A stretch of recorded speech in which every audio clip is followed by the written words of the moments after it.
چرا ما امروز در همین بدبختی گرفتار شدیم؟ به خاطر اینکه دوری از قرآن و حدیث کردیم. ما باید قرآن و حدیث را همیشه در زندگی خود تطبیق کنیم، عملی بکنیم با او، تا اینکه روز خود در کارهای مزخرف هدر بدهیم. باید همیشه محقق باشیم، تحقیق بکنیم. هر آن موضوعی که با قرآن کریم و احادیث پیغمبر صلی الله علیه و سلم برابر بود استفاده کرده و اون چیزی که مخالف از او بود از او دوری کنیم. امروزه بسیاری کسایی هستند که از گفتن حق می شرمند، می ترسند. او کسی که از گفتن حق می ترسد او در حقیقت اسلام را تحقیق نکرده، او اسلام را نمیداند. اسلام به معنی تسلیم شدن. هر آن چیزی که برای خود دوست داری به برادر مسلمانت هم چی داشته باش؟ دوست داشته باش. از هر آن چیزی که متنفر هستی نفرت داری، پس بفهم که برادر مسلمانت هم نفرت داره. باید در راه میری باید حتما چشم خود په آن بندازی، با طرف خواهر و برادر مسلمان خود نظر بد نکنی، به خاطر چی که او برادر و خواهر تو است. امی فکر امی اندیشه را ما داشته باشیم، ان شاء الله که الله متعال اعمال ما را خالصانه میگه.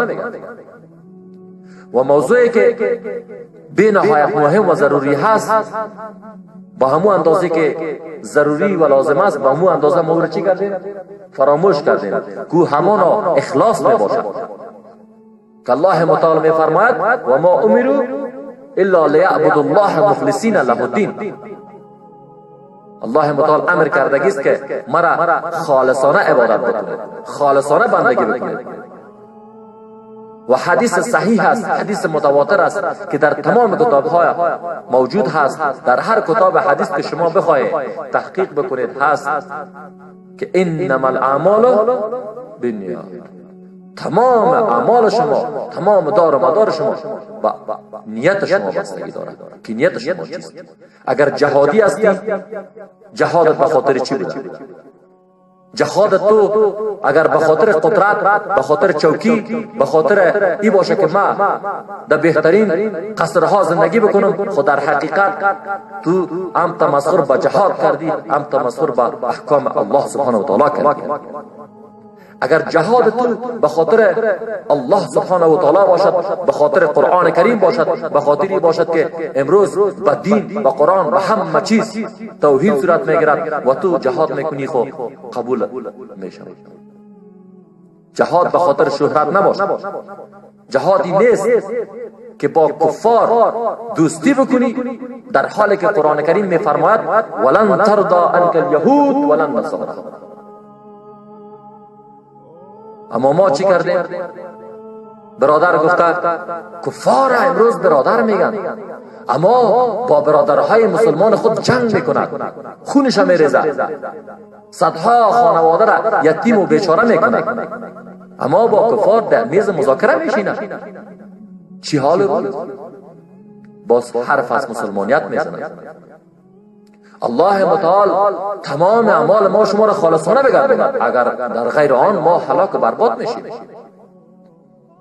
الله متعال از عملهای ریایی، از عملهایی که باعث هلاکت ما دور ما را داشته باشد.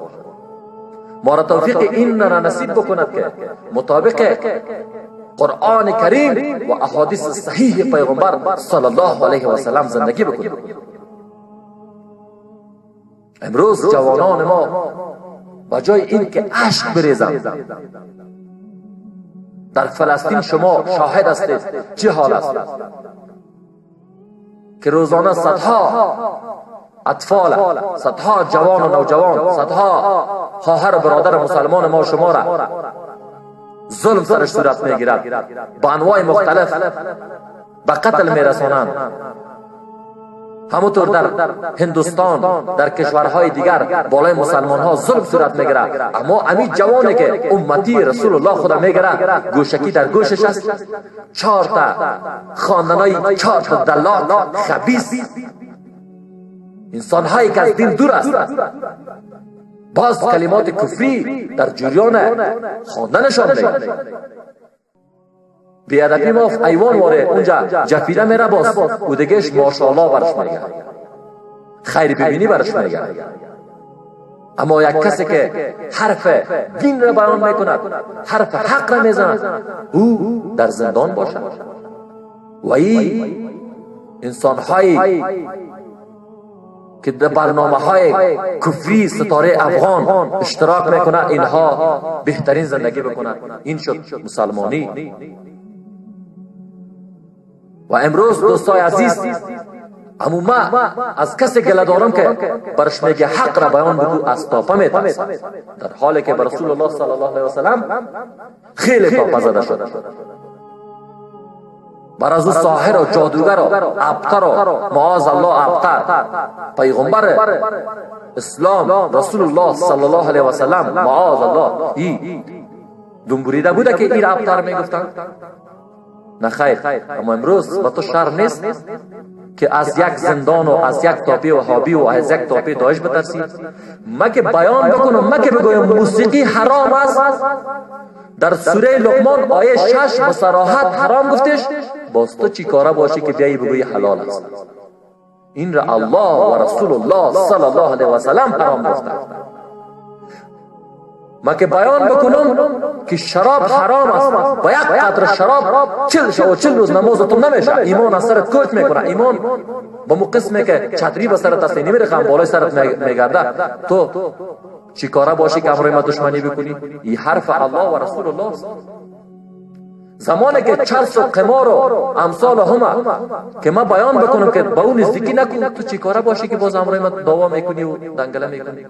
قرآن کریم با صراحت میفرماید یا ایها الذین آمنو انما الخمر والمیسر والانصاب والازلام رجس من عمل الشیطان فاجتنبوه لعلکم تفلحون.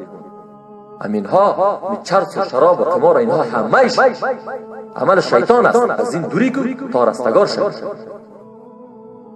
پس کسی دیگه حق نداره. و کسی که از مرگ بترسد او در حقیقت مسلمان نیست. مرگ در حقیقت رسیدن به الله سبحانه و تعالی است. مرگ شهادت در راه حق، شهادت با دعوت به حق، افتخار است به یک مسلمان، به یک انسان موحد.